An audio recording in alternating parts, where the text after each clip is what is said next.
इसे कुछ पता नहीं है, बहुत समस्या नहीं करेगा, कोई विरोध नहीं करेगा, और वो तलवार लेकर के उसकी बलि चढ़ाने के लिए तैयार होते हैं। किंतु जो मन का बहुत निश्चल हो, उसके साथ कभी किसी प्रकार का अपराध नहीं करना चाहिए।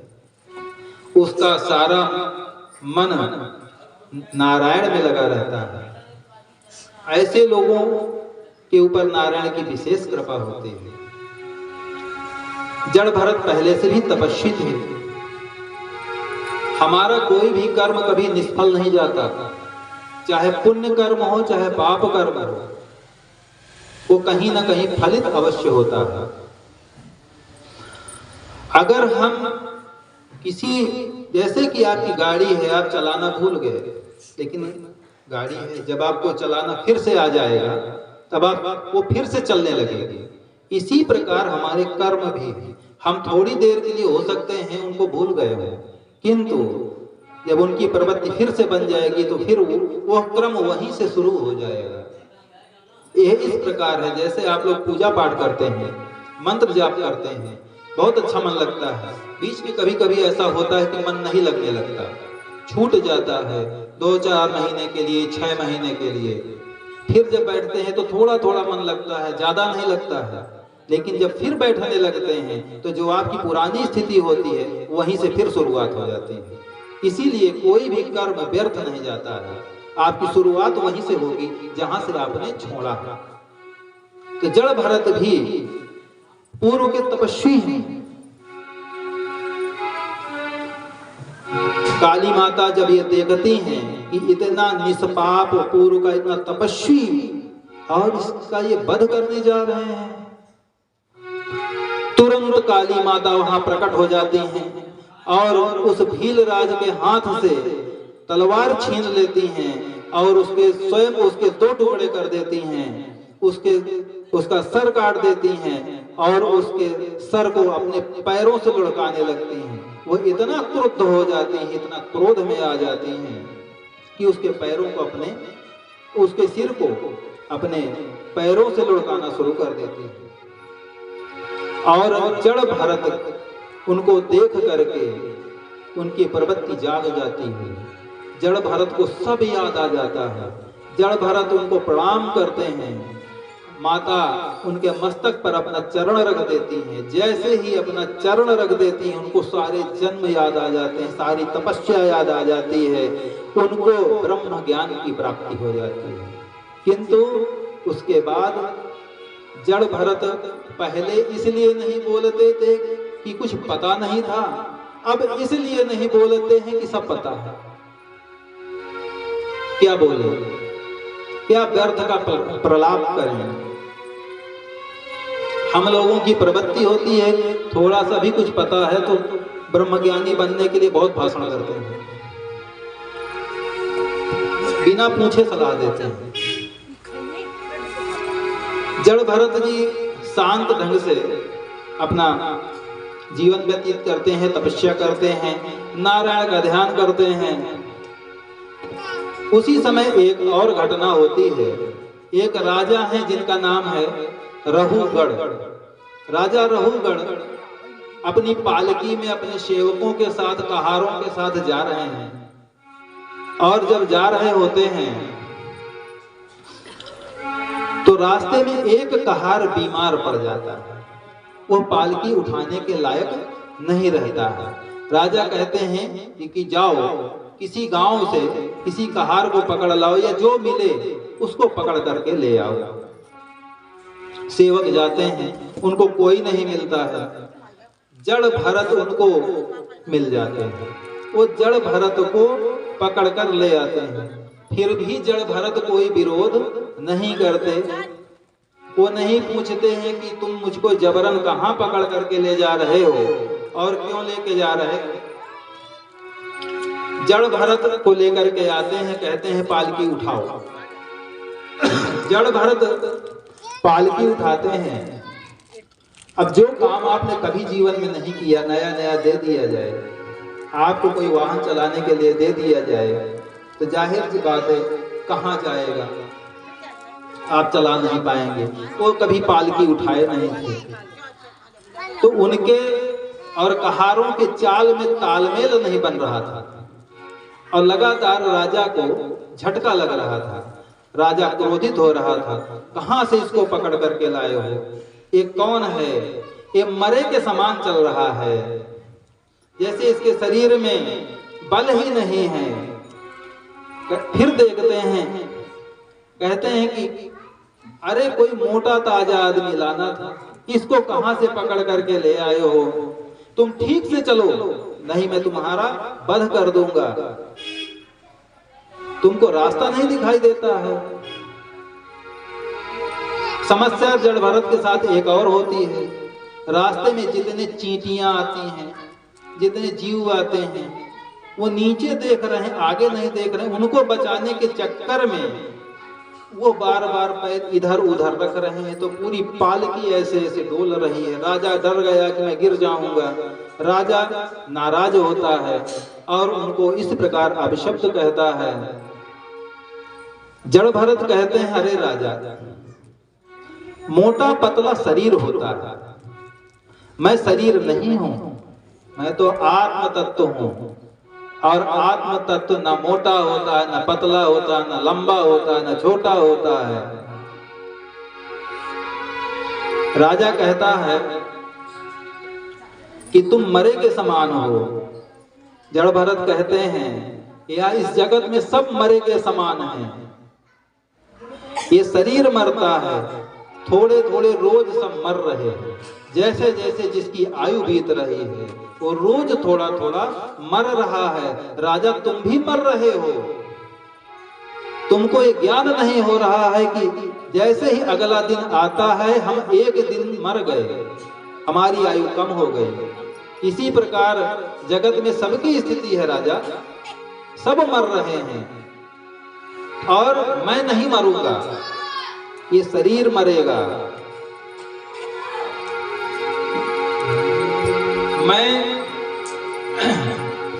मैं काल के मुख में नहीं जाऊंगा। क्यों? क्योंकि मैं आत्मा हूं, मैं आत्म तत्व हूं।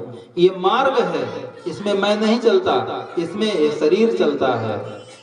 राजा जब इस प्रकार की बातें पालकी में बैठे बैठे सुन रहे हैं तो अपने सेवकों से कहते हैं, अरे किसको पकड़ लाए, ये कौन है, ये कोई सेवक नहीं है, किसी संत को पकड़ लाए, किसी ब्राह्मण को पकड़ लाए, किसी तपस्वी को पकड़ लाए।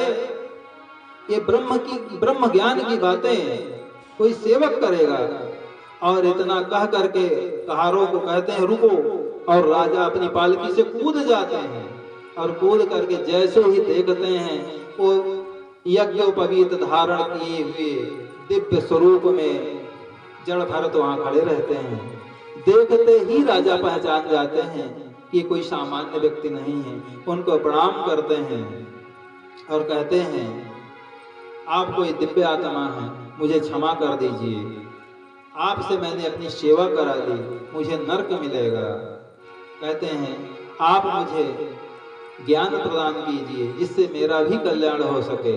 जड़ भरत कहते हैं, राजा तुम्हारे अंदर अहंकार भरा हुआ है, मैं राजा हूं, बाकी सब सेवक हैं। तुम संस्कारी लोगों के बीच में बैठने के योग्य नहीं हो, तुमको कौन सा ज्ञान दिया जाए। राजा कहते हैं कि मुझे क्षमा कर दीजिए, मुझे ऐसा ज्ञान दीजिए कि मेरी भी सदगति हो सके। जड़ भरत कहते हैं, परमात्मा ने आपको राजा बनाया है, पद प्रदान किया है ताकि आप लोगों की सेवा कर सकें। आपके माध्यम से परमात्मा लोगों का कल्याण कराना चाहता है और आप अपने अहंकार में घूम रहे हैं। यही स्थिति हम सब की भी है। अगर हमको परमात्मा ने वैभवशाली बनाया है, सुख संपत्ति प्रदान किया है, तो हमें किसी की सहायता करना चाहिए। ये सोचना चाहिए हमको कि कम से कम भगवान ने हमको इस योग्य समझा कि हम किसी की सहायता कर सकें। जबकि इसका उल्टा होता है, व्यक्ति अहंकार में आ जाता है, सामने वाले को, पड़ोसी को, रिश्तेदार को, उसको अपने से बहुत निम्न समझता है। कोई आ भी जाता है तो उसका परिचय नहीं कराना चाहता। हम बहुत बड़े लोग हैं, इनका क्या बच्चे कराएं। यह स्थिति है। जबकि परमात्मा ने आपको इसलिए कुछ बड़ा बनाया है ताकि आपको ये अवसर प्रदान किया है कि आप लोगों की सेवा कर सकें, सहायता कर सकें और इस माध्यम से आप पुण्य कमा सकें, पुण्य प्राप्त कर सकें। किंतु हम अपने को ही सब कुछ समझते हैं। यही राजा रहुगढ़ की भी स्थिति रहती है। जड़ भरत राजा को उपदेश देते हैं, कहते हैं राजा आत्मा निर्लेप्य है, आत्मा कहीं चिपकती नहीं है। जिस प्रकार गर्म दूध में चावल डाल दिए जाते हैं और वो पक जाते हैं, क्योंकि दोनों का संबंध है। इंद्रियां हमारी विषय भोगों से लिप्त हैं, एक दूसरे से प्रभावित होती हैं, किंतु उसी दूध में अगर पत्थर डाल दिया जाए, ज्यों का त्यों पड़ा रहेगा, कोई प्रभाव नहीं पड़ेगा। यही स्थिति आत्मा की है। तब राजा कहते हैं संसार क्या है? जड़ भरत कहते हैं संसार हमारे मन की कल्पना है। हमारे मन की कल्पना से अधिक कोई संसार नहीं है। अगर हमारा मन विकृत होता है तो हमारी आत्मा कलुषित होती है, उसे दुख प्राप्त होता है। हम अपनी आत्मा के लिए बंधन तैयार कर देते हैं। यही संसार है। अगर मन सुधर जाए तो आत्मा का कल्याण हो जाता है। जड़ भरत कहते हैं राजा मैं भी इसी कर्म के कारण मुझे मृग योनि में जाना पड़ा, मुझे भी हिरण बनना पड़ा। और उपदेश देकर के कहते हैं क्या तन मांझता रे, क्या तन मांझता रे, एक दिन माटी में मिल जाना। क्या तन मांझता रे, एक दिन माटी में मिल जाना। क्या तन मांझता रे, एक दिन माटी में मिल जाना। पवन चले जाना रे, पवन चले उड़ जाना रे, पगले समय चूक पछताना। क्या तन मांझता रे, एक दिन माटी में मिल जाना। क्या तन मांझता रे, एक दिन माटी में मिल जाना।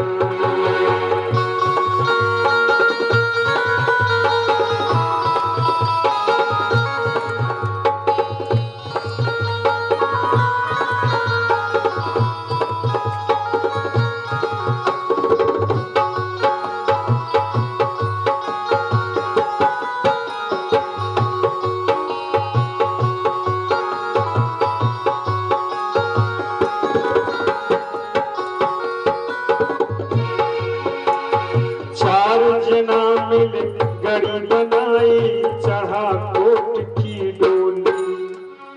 चार जना मिल गड़ी बनाई, चढ़ा कोट की डोली।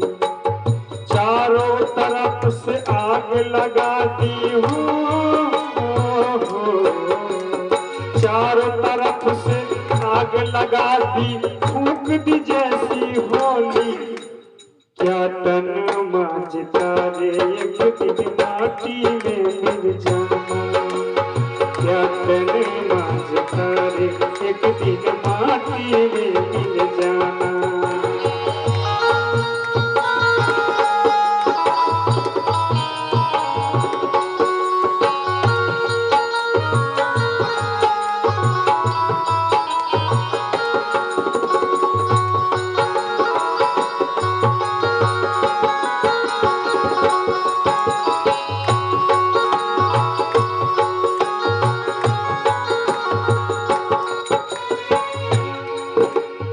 हार जले जैसे बन की लकड़ी, केस जले जैसे घासा।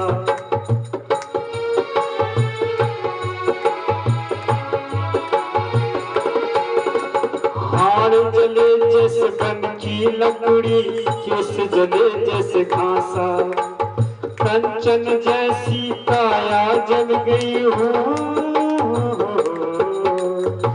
कंचन जैसी काया जल गई, कोई ना आए पासा, क्या तन मांझता रे माटी में मिल जाना, क्या तन मांझता रे एक दिन माटी में मिल जाना।